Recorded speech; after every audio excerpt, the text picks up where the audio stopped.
My last ice fishing trip, 2019-2020. Start my engine, get it running here.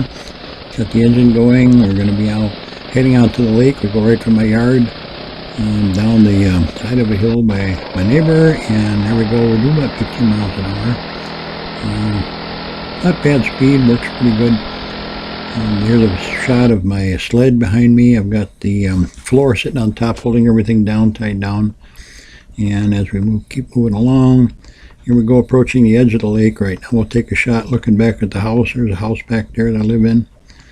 And we're now approaching the shoreline. We'll continue along the shoreline and finally reach a point that we want to fish. I use my phone with the boating app, and I have it in a box, plastic box sealed. And here it is. Here's a picture of the box. The yellow screen there is a heater, runs on 5 volts, and I also plug in a charger. And then I run this whole thing on 12 volts, which I can run in my sled or with the auxiliary battery right here. I've got my Milwaukee battery tied up to it. But we'll plug this in here. And then the beauty of this thing, it's got a clear vinyl screen on it that's capacitive sensitive, so I can actually adjust the size of the screen image back and forth. I can touch all the buttons and make the thing work, so I can totally adjust my phone while it stays warm and totally waterproof. So works out quite well to have that with me. Here we are going back on the lake, coming up to a spot. I reached my point. I'm now putting my floor down.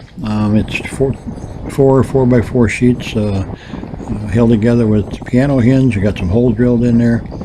And I just flip it over and open it up, kind of move it around. With one person it's a little more work because it's, you usually have 2 people out there when I go up, but today I went alone. You see that little cord? That's a cord attached to my camera, and the wind was pretty breezy out there today. So now what I'm going to do is I'm going to mark the holes. I line it up to the hole that I previously drilled when I checked the depth.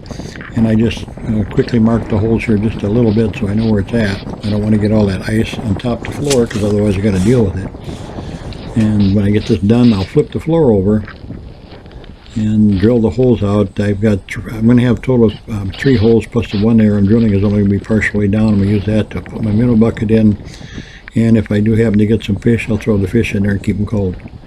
So I now flip the floor back over and I drill the holes. I have a Milwaukee 1200 inch-pound drill. Got a handle on it. Got my Mora custom build auger. Goes through the ice pretty good speed. Works quite well. I had to speed it up a little bit because I didn't want to take forever to drill these holes. So I'm moving kind of faster, normally faster than I would. But pretty soon the holes are almost all drilled.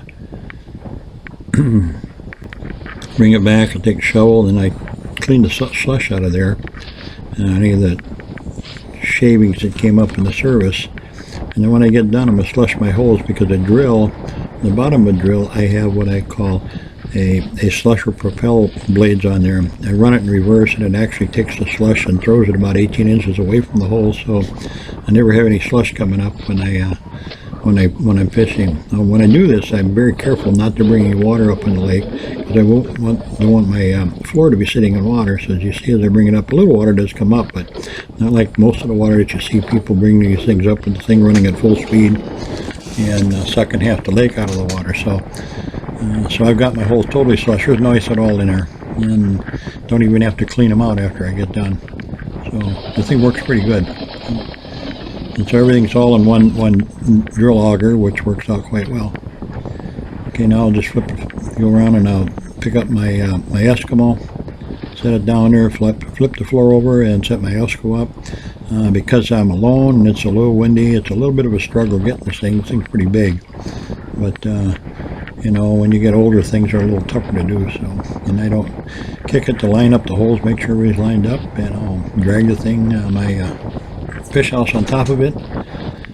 And this is a 949i, the insulated one, and I've had it for several years now. It works really well, especially with that floor in there. That everything stays dry. It's really easy to heat. The heat's always run on low, even on really cold days. So this thing works out quite well. So I've got to struggle a little bit here because the wind is not cooperating with me. Normally I just flip the thing over. But I'll get it down on the ice eventually here, and we'll get it set up. Here we go. Flopped it down finally. So now I'll pull it over the top of the floor, get it in place, and then start popping the sides out so I can get it set up. You see my doors velcroed there. I'll take the door, get that loose, and it's always nice to have the door open so when you pull the sides out it sucks in air and it makes it real easy to pull the sides out. So always have the doors open when I set it up. So one side's up, go around, get the next couple sides, and then secure it. Actually, instead of putting stakes down on this trip, I just decided to tie the sides to my sled into my snow dog to keep the snow from blowing it in, or the wind from blowing it in. It's quite windy, and once you get it set up, you get a little wind there, them sides blow in real easy, so you need to tie them down to keep them so they're secure.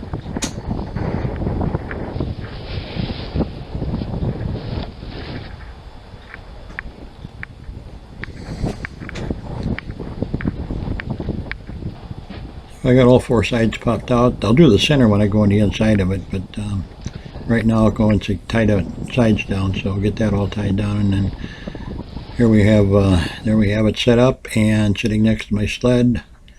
I'll go on the inside now and show you what the floor looks like and what the inside of my setup looks like here. There's my bucket I sit on. The blue thing is my middle bucket. That's my homemade rod holder and a rod in there. Here's my camera, and I always fish my camera. That's the most phenomenal thing that you can fish with. It's unbelievable how well it works. There's my flasher, my Vexilar FL8, and come around here and, well, you got to do a close-up of that. The thing really works slick. I love the thing. I just got it this year. And but you see the floor is dry. There's nothing on the floor. If I drop a glove, I drop my coat, anything drops on the floor, it never gets wet. There's a little bit of heat. For light, I use a Milwaukee battery for my drill battery, and then I have a light that's a motorhome light and RV light. I just put LEDs in there, and it works real well. I just stick it underneath one of the rails. Here I got some sunfish. This is on Coon Lake, and just wanted to show you the whole idea of the camera is to watch how these fish react. And everybody says the fish are coming up from the bottom. They don't come up from the bottom, they come up from the side. The reason they look like they come up from the bottom is because of cone angle. And the camera probably has about a 4-foot viewing area, where the cone on the flasher probably has a 10-foot, so you'll always see the fish showing up out before you see them on the camera. And in this case, we had so many sunnies around all day long, it was just unbelievable. Granted, that's a very big lure, but my son was in there. He was waiting for a walleye to come in, so he's just kind of playing with these sunfish. They're pretty small. We got a couple of them, but we weren't, catching the fish wasn't as important. I had my grandson with me, my son-in-law, or my daughter-in-law, and my granddaughter out fishing, so it was really a fantastic weekend to do this. Kind of fun to go out and do a family outing. Oh, and there I just had a fish run into my camera. Everybody says that cameras frighten fish. It doesn't. I've never seen them frighten. And so you'll see these things coming in, going out. This is a shot from Otter Tail. These are some walleye that I had did with the camera. And I got a buckshot on there. And I kept calling these fish on all day long. As a result of the camera use, my catch rate was about 4 times better than everybody else there.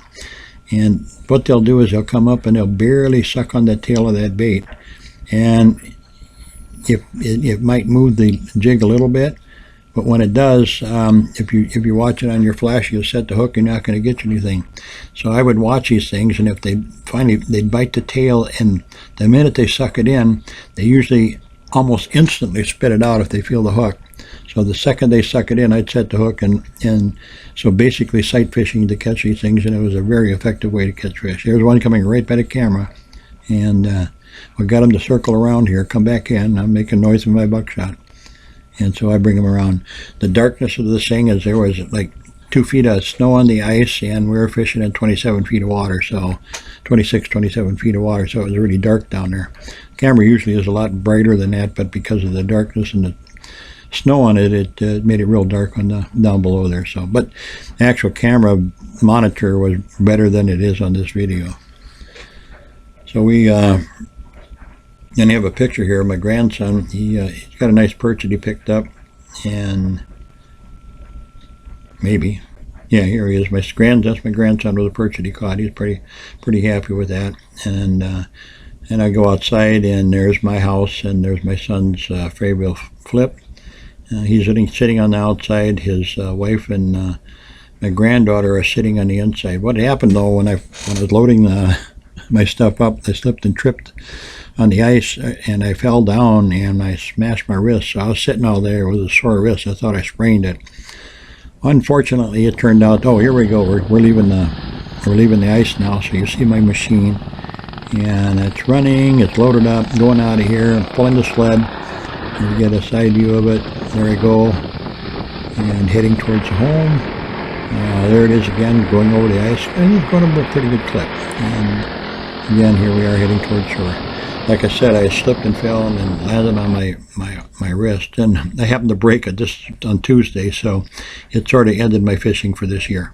It was still fun.